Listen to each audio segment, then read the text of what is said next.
আজ দুজনার দুটি পথ গো, দুটি দিকে গেছে বেঁকে। প্রেমের ক্ষেত্রে এই গান তো আপনি নিশ্চয়ই শুনেছেন, কিন্তু রাজনীতির মাঠে জামাত ও এনসিপির সম্পর্ক কি এখন দুই দিকে বেঁকে যাচ্ছে? জাতীয় সংসদ নির্বাচনে 11 দলীয় ঐক্যজোটের ভিত্তিতে নির্বাচন করলেও স্থানীয় নির্বাচনে নাকি দুই দল আলাদাভাবে নির্বাচন করবে। তাহলে তাদের এই ঐক্য কিংবা জোট কি শুধুমাত্র জাতীয় সংসদ নির্বাচনে? একবারে আগামী 2031 সালে যে জাতীয় সংসদ নির্বাচন হবে তখন আবার সেই জোট দেখা যাবে? এখান থেকেই কি ভাঙনের শুরু? জামাত কি কোনো কঠিন দাবার চাল দিচ্ছে? এটা কি এনসিপির উপর একরকম চাপ প্রয়োগ করা? ভেতরে আসলে কি চলছে? কারণ রাজনীতিতে শেষ বলে তো কিছু নেই। এখানে শেষটা কোথায়? কে আসল খেলোয়াড়? দি বাংলা পালসের আজকের আয়োজনে সেটাই আপনাদেরকে ধরে ধরে সহজ ভাষায় ব্যাখ্যা করার চেষ্টা করব। চলুন তাহলে আলোচনা শুরু করা যাক। এই আলোচনার শুরুতে খানিকটা ব্যাকগ্রাউন্ড জেনে নেওয়া দরকার। 2026-এর ফেব্রুয়ারির নির্বাচনে 30টি সংসদীয় আসনে জামাতে ইসলামের সঙ্গে ঐক্য জোটের থেকে এনসিপি 6টি আসন জয়লাভ করেছিল, যেখানে বলা হয়ে থাকে জামাতই তাদেরকে সবচেয়ে বেশি সহায়তা করেছিল ভোট ব্যাংক তৈরি করার ক্ষেত্রে।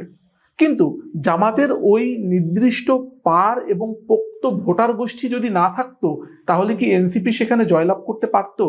এই প্রশ্ন রাজনৈতিক অঙ্গনে বারবার উঠেছে এবং আগামী দীর্ঘদিন উঠবে বলে মনে করা হয়।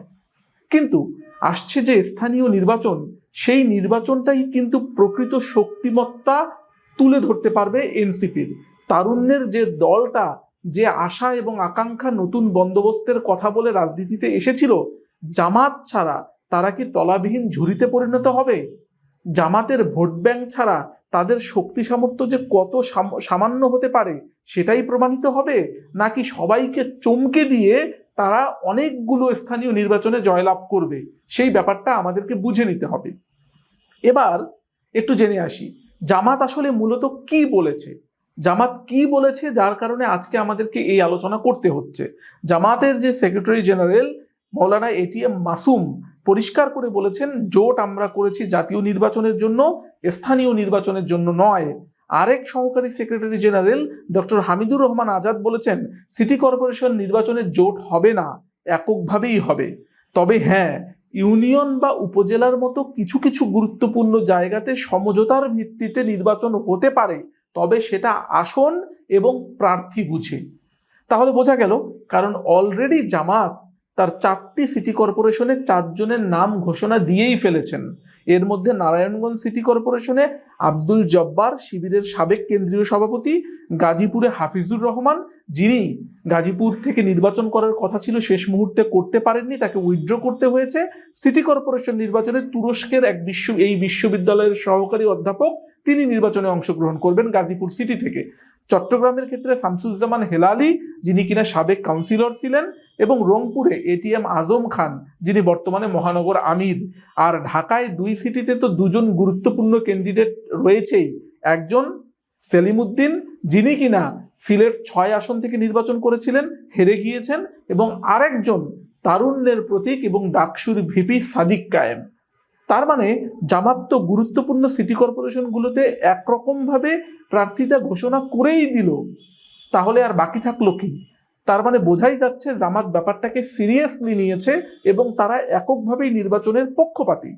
এবার আসুন আমরা একটু বুঝে নিতে চাই, এটা কি জামাতের বড় কৌশল কিনা? হ্যাঁ, জামাত যে এনসিপিকে তারুণ্যের দল হিসেবে সিট ছেড়েছিল, সেই জামাতই এবার সিটি কর্পোরেশন নির্বাচনগুলোকে তাদের নিজের দলের তরুণদেরকে প্রার্থিতা দিচ্ছে। অর্থাৎ আব্দুল জব্বার, শিবিরের সাবেক কেন্দ্রীয় সভাপতি, তুরস্কের সহকারী অধ্যাপক যিনি হাফিজুর রহমান, তিনিও তরুণ, ডাকসু ভিপি সাদিক কায়েম, তিনিও তরুণ। যেখানে জামাতের রোকন বা শপথবদ্ধ কর্মী ছাড়া কাউকে নমিনেশন দিত না, জামাত নিজেই সেই পদ থেকে সরে এসে এখন তরুণদেরকে প্রার্থিতা দিচ্ছে এবং তরুণদেরকে সামনে আনছে, তাদের মাধ্যমে স্থানীয় নির্বাচনকে ফেস করতে চাচ্ছে। তাহলে আলাদা করে তারুণ্যের দল বা জুলাই আন্দোলনের প্রতীক এনসিপির উপর তাদেরকে ভরসা করতে হচ্ছে না বা সামনে আনার প্রয়োজনীয়তাও পড়ছে না। এইদিকে এনসিপি কি করেছে? এনসিপিও বসে নেই। তাদের যে সদস্য সচিব আখতার হোসেন, তিনি বলেছেন স্থানীয় নির্বাচন আমাদের জন্য আরেকটি চ্যালেঞ্জ। আপাতত সিদ্ধান্ত হলো এনসিপি এককভাবেই নির্বাচন করবে, কারণ গত 29শে মার্চ তারা 5টি সিটি কর্পোরেশনে কারা এনসিপির হয়ে প্রতিদ্বন্দ্বিতা করবে সেই নাম অলরেডি ঘোষণা করে ফেলেছে। 100 পৌরসভা এবং উপজেলার সম্ভাব্য প্রার্থীর নামও তারা ঘোষণা করেছে এবং আসছে 20 মে আরো 100 জনের নাম তারা ঘোষণা করবে। তবে এনসিপির ভেতরেও এ নিয়ে মতভেদ রয়েছে। এনসিপির অনেকেই মনে করেন যে না, এই স্থানীয় নির্বাচনগুলো দলীয় প্রতীক মানে দলগতভাবে অর্থাৎ জোটগতভাবে করা উচিত ছিল। ঢাকা দক্ষিণে একটা টানাপোড়েন চলছে, কারণ জানি যে ঢাকার যে 2টি সিটি কর্পোরেশন এটা খুবই গুরুত্বপূর্ণ। ঢাকাকে বিভিন্ন সময় আন্দোলন সংগ্রামে উজ্জীবিত করতে চাইলে ঢাকা খুব গুরুত্বপূর্ণ ফ্যাক্টর হয়ে দাঁড়ায়। সেখানকার 2টি সিটি কর্পোরেশন নির্বাচনও খুবই গুরুত্বপূর্ণ, সেখানে একটা টানাপোড়েন চলছে। কারণ জামাত তারুণ্যের প্রতীক হিসেবে ভিপি সাদিক কায়েমকে ঢাকা দক্ষিণে দাঁড় করানোর জন্য অলরেডি সম্ভাব্য তালিকা ঘোষণা করেছে। এদিকে আবার এনসিপির ক্ষেত্রে আসিফ মাহমুদ সজীব ভুইয়াকেও তারা প্রার্থিতা দিয়েছে এনসিপি।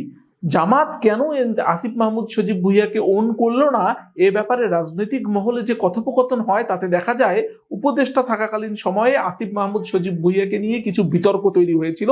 সেই কর্মকাণ্ডগুলোকে মানুষের মনে প্রশ্ন তৈরি করছে। তাকে সমর্থন দিলে রাজনৈতিক দায় জামাতের ঘাড়ে এসেই পড়বে। তাই ঢাকা দক্ষিণে সমঝোতা করার সম্ভাবনা খুব কম। তাহলে এর আসল কারণটা কি আমরা একটু বুঝে নিই। জামাত কেন এককভাবে নির্বাচন করতে চাইছে, কেন এখন তরুণদের দলকে, যে দলটাকে জাতীয় সংসদ নির্বাচনের মতো জায়গায় 30টি আসনে ছাড় দিয়েছিল, সেই দলটাকে কেন সিটি কর্পোরেশন নির্বাচন বা স্থানীয় নির্বাচনগুলোতে জামাত ছাড় দিতে চাইছে না, নেপথ্যের আসল কারণটা কি? এক্ষেত্রে 3টা বড় কারণ আছে বলে মনে করা হয়। 1 নাম্বার, এখন জামাত মনে করছে এখন তারা দেশের প্রধান বিরোধী শক্তি, জনসমর্থনও বেড়েছে, তাই একা লড়ার সাহস ও সক্ষমতা 2 জামাতের আছে। 2 নাম্বার, অতীত অভিজ্ঞতা। বিএনপির সঙ্গে 4 দলীয় জোটে থাকার সময় জামাত আলাদাভাবে স্থানীয় নির্বাচনগুলো করেছিল এবং তখন বেশি সফল হয়েছিল। সেই হিসাবে এবার একেবারেই নতুন সিদ্ধান্তে এককভাবে করার সিদ্ধান্ত তারা নিচ্ছে। 3 নাম্বার, স্থানীয় নির্বাচন যেহেতু দলীয় প্রতীকে হচ্ছে না, সেহেতু জোট করার আর সেই অর্থে কোনো দরকার নেই। তবে জোটের বাকি শরিকরা সবাই এই সিদ্ধান্তে খুশি নন। অনেক দল যেমন বাংলাদেশ খেলাফত মজলিস সহ যে তার আমির মামুনুল হকের দল সহ অন্যান্য দলগুলো কিন্তু স্থানীয় নির্বাচনগুলো জোটবদ্ধভাবে করার পক্ষেই রয়েছে। কারণ তারা জানে জাতীয় সংসদ নির্বাচনে সুবিধা করতে না পারলেও স্থানীয় সংসদ নির্বাচনে জামাতের ভোট ব্যাংকে যদি কাজে লাগানো যায়, তাহলে অনেক ধরনের মেয়র প্রার্থী বলি কিংবা পৌরসভার মেয়র অথবা কাউন্সিলর অথবা স্থানীয় ইউনিয়ন পরিষদ নির্বাচনগুলোর চেয়ারম্যান, মেম্বার বা উপজেলা পরিষদ চেয়ারম্যান হওয়ার সুযোগটা তাদের তৈরি হবে। তাহলে এখন কথা হলো, কে কাকে প্রার্থিতা দেবে, জোট থাকবে কি থাকবে না, এটা যেমন একটা রাজনীতির খেলা, তেমনি এই রাজনীতির খেলা ছাড়িয়ে গুরুত্বপূর্ণ প্রশ্ন হয়ে দাঁড়িয়েছে নির্বাচনটা আসলে কবে। নির্বাচন কি খুব সহসাই হচ্ছে? নির্বাচন যদি সহসাই হতো তাহলে বিভিন্ন সংসদীয় আসনে পরাজিত প্রার্থীদেরকে কি জেলা প্রশাসক বা যে প্রশাসকের সিটি কর্পোরেশনগুলোতে প্রশাসকের কাতারে তাদের নিজস্ব লোককে বিএনপি বসাতো? এই মেসেজ থেকে সহজেই বোঝা যায় যে স্থানীয় সংসদ নির্বাচনগুলো খানিকটা বিলম্ব হবে। কেউ কেউ বলছে যে এটা 1 বছরের মধ্যে হবে, কেউ বলছে ডিসেম্বরের পরে, জামাত আশা করেছিল জুনে ঘোষণা করা হবে, কিন্তু আবার সরকারি দল এমনও বলছে আগে শুরু হবে ইউনিয়ন পরিষদ বা একেবারেই স্থানীয় পরিষদ নির্বাচন দিয়ে। তার মানে বোঝাই যাচ্ছে এই নির্বাচনটা নিয়েও খানিকটা ধোঁয়াশা রয়েছে, ঠিক কবে হবে এবং সরকারের রোডম্যাপটাই বা কি। জামাতে ইসলামী তো অলরেডি বলছে যে নিজস্ব প্রশাসক বসিয়ে সুষ্ঠু নির্বাচন করা সম্ভব নয়। আর জামাত যেহেতু বিশ্বাস করে জাতীয় সংসদ নির্বাচনটা ইঞ্জিনিয়ারিং হয়েছে, অতএব স্থানীয় নির্বাচনগুলোতে তারা কোনো প্রকারের ছাড় দিতে চাইবে না। অতএব সজাগ দৃষ্টি থাকবে, আন্দোলন হবে, বিক্ষোভ হবে, এটা খুব সহজেই অনুমেয়। এবং শেষে তাহলে একটা কথা বলতে চাই, জাতীয় নির্বাচনে যদি জামাত একাই করে, 2টি দলের পথ যদি 2 দিকে বেঁকেই যায়, জামাত যদি বাজি ধরে তারুণ্যে, তাহলে এনসিপির আর জামাতের দরকারটা কোথায়? জামাত কি মনস্তাত্ত্বিকভাবে এনসিপিকে চাপে ফেলতে চাইছে? জামাত কি বোঝাতে চাইছে যে আমরা ছাড়া তোমরা খুব একটা কাজের না, বা তোমাদের তেমন কোনো ভোট ব্যাংক নেই? জামাত কি এই ইঙ্গিতটা প্রত্যক্ষ বা পরোক্ষভাবে এনসিপি কে বুঝিয়ে দিতে চাইছে? আবার এনসিপিও কি এটা বুঝতে চায়, মানে মনের ভিতরে সংশয় কাজ করছে, যদি জামাতের ভিতরে আমরা না থাকি বা জোটে না থাকি, তাহলে আমরা যে ভোট পাবো সেই ভোট ব্যাংক নিয়ে আমাদের ক্রেডিবিলিটি আসলে ওই জায়গায় যাবে না। যতই মানুষজন যাই বলুক না কেন, এককভাবে নির্বাচন করে একটা সিট পাইলেও এনসিপির অনেক মর্যাদা থাকতো। বাস্তবতা কি আসলে তাই? তাই তো নয় বোধ হয়। আপনি কি মনে করেন? এটা কি ভালো সিদ্ধান্ত হচ্ছে? কমেন্ট করে জানান, লাইক করুন, শেয়ার করুন, সাবস্ক্রাইব করে বেল আইকনটি চাপতে ভুলবেন না। ধন্যবাদ সবাইকে।